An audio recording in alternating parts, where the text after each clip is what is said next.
আমাদের আপনারা সবাই জানেন এখানে চারদিকে পোস্টার পড়েছে। আমাদের আগামী 30শে নভেম্বর আর 1লা ডিসেম্বর আমাদের পশ্চিমবঙ্গ মহিলা সমিতির রাজ্য সম্মেলন হচ্ছে ঝাড়গ্রামে।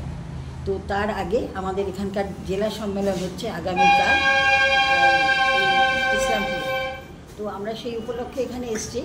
আমাদের এই যে মহিলা সমিতি, এই পশ্চিমবঙ্গ মহিলা সমিতি কিন্তু তার পুরনো অনেক ইতিহাস, অনেক দিনের পুরনো। প্রথমে শুরু হয়েছিল এটা মহিলা আত্মরক্ষা সমিতি দিয়ে, যখন ব্রিটিশ আমলে, তখন মহিলাদের সম্মান রক্ষার্থে, মহিলাদের আত্মরক্ষার্থে, মহিলাদের জল জমির অধিকারের জন্যে মহিলারা যে লড়াই করতো, সেই লড়াইটাকেও তো মানে একতাবদ্ধ করতে হবে, মানে এক জায়গায় আনতে হবে, না তো ওই লড়াইয়ের কোনো দাম নেই, সবাইকে মিলেই লড়াই করতে হবে।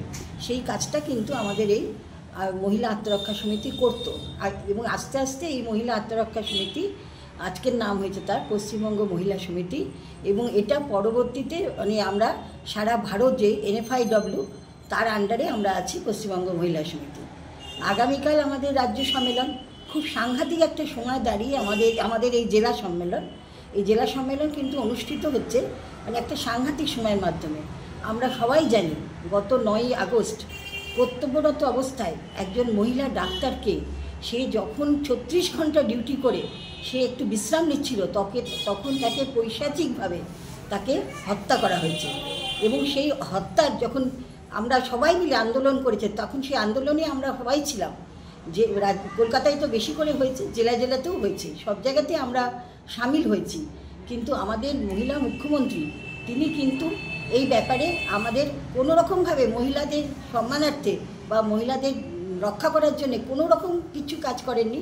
বরং উনি হয়তো দিচ্ছেন, লক্ষ্মী ভাণ্ডার দিচ্ছেন, প্রধানমন্ত্রী বলছেন বেটি পড়াও বেটি বাঁচাও, কিন্তু আসলে কেউ বেটিকে বাঁচাতে চাইছে না। আপনারা দেখেছেন এই যে ডাক্তারটি মারা গেল, তার যারা খুন করেছে এবং যেভাবে খুন করেছে, সেখানে কি একজন মাত্র আসামি হতে পারে না। তাকে সাজিয়ে গুছিয়ে তাকে এনে দেওয়া হয়েছে যাতে অন্যরা পার পেয়ে যায়। যারা অভিযুক্ত তাদেরকে উনি বসাচ্ছেন, এক একটা আমাদের মুখ্যমন্ত্রী বসিয়ে দিচ্ছেন অন্য পদে। আর যারা সত্যিকারের লড়াই করছে, এই লড়াইয়ের পাশে নেই, তাদের মিথ্যে কথা বলে তাদের অন্যভাবে যাতে নিয়ে যাওয়ার চেষ্টা করা হচ্ছে।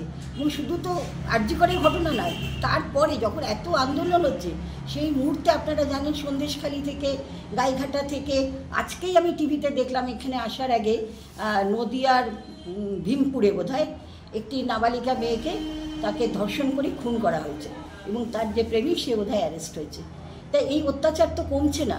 তা আমরা মহিলারা যদি আজকে আমরা রাস্তায় নেমে সমস্ত মহিলাকে এক জায়গায় নিয়ে আসি এবং আমাদের আত্মরক্ষার্থে এবং আমাদের সম্মান রক্ষার্থে এবং আমাদের অধিকারের লড়াইতে আমরা যদি তাদেরকে না বলি, তাহলে তো আমরা আজকে দাঁড়াতে পারবো না কোথাও।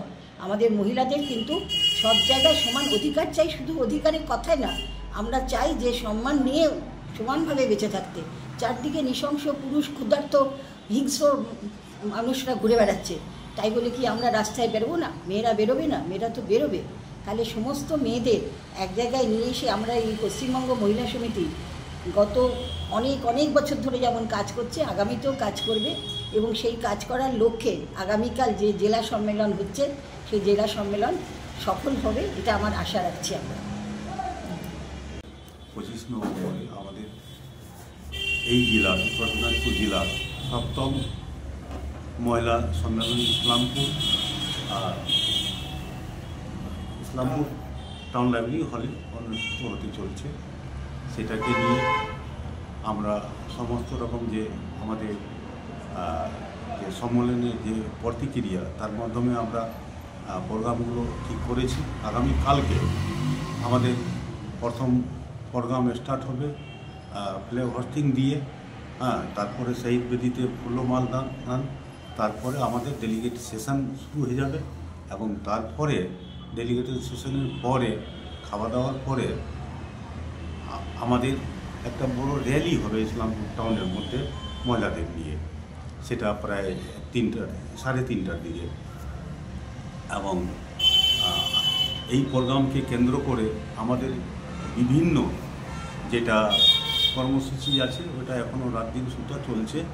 এবং আমরা বলতে চাইছি যে আমাদের এই জেলার মধ্যে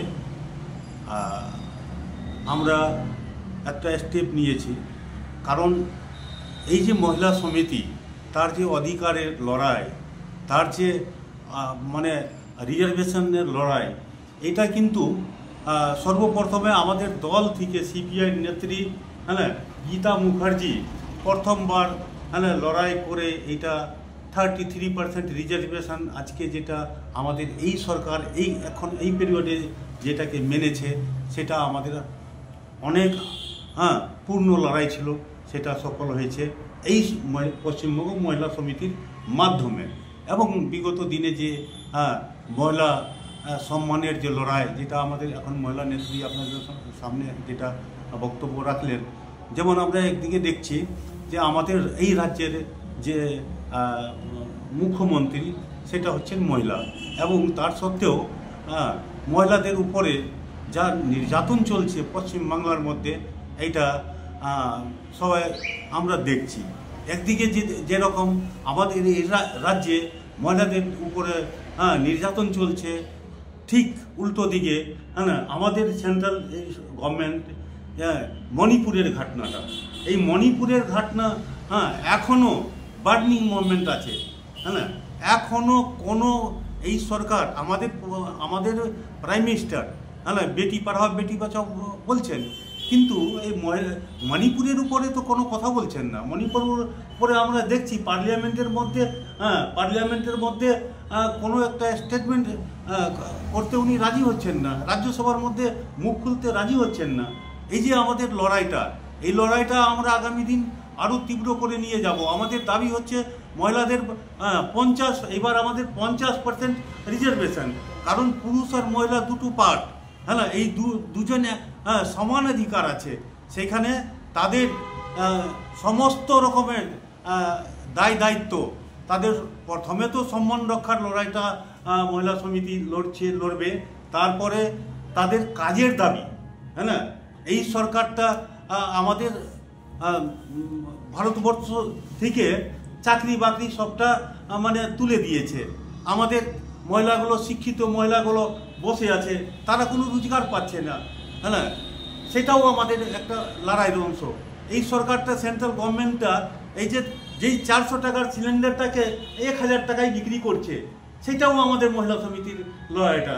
আমাদের 500 টাকা দিয়ে, লক্ষ্মী ভাণ্ডার দিয়ে আমাদের শিক্ষিত মহিলা এবং যেগুলো অশিক্ষিত মহিলা আছে তাদের পেটের ভাত ছিনে নিচ্ছে আমাদের মুখ্যমন্ত্রী, তার এগেস্টেও আমাদের লড়াই হচ্ছে। আমরা চাচ্ছি না লক্ষ্মী ভাণ্ডার, আমরা চাচ্ছি যে একটা বাড়ি থেকে একটা লোককে যদি অন্তত চাকরি ছোট মোটো যদি দেওয়া হয়, তাহলে ওই পরিবারটা বেঁচে যায়, ওই সংসারটা বেঁচে যায়। সেটা লড়াই। আমাদের এই জেলার মধ্যে অনেকগুলো লড়াই আছে, সেগুলোকে নিয়ে আমরা দেখছি রাত দিন, যেখানে মহিলাগুলো চলাফেরা করতে পারছে না, মহিলাদের নিরাপত্তা নাই, কোনো জায়গায় তার মোবাইল ছিনায় নেয়, গলা থেকে চেন ছিনায় নেয়, যেখানে সেখানে তুলে নিয়ে গিয়ে গ্যাংরেপ করা হয়। তার প্রতিবাদে আমাদের এই মহিলা সমিতি লড়ছে। এবং আরও যেগুলো আছে বিভিন্ন দাবি দাবার, সেটা নিয়ে আগামী দিন কালকে আমাদের এই সম্মেলন থেকে ঠিক হবে কি আমাদের আগামী দিন এই মহিলা সমিতি কি ইস্যু নিয়ে আগামী দিন লড়াই করবে, সেটা কালকে আমাদের আলোচনার ভিত্তিতে ঠিক হবে। এবং সেই ভিত্তিতে আগামী দিনে আমরা লড়াই আন্দোলনে সামিল হয়ে সেটা মহিলাদের সুরক্ষা, নিরাপত্তার অধিকারকে অর্জন করার সাহায্য করব। এই বলে আমি আমার বক্তব্য শেষ করছি।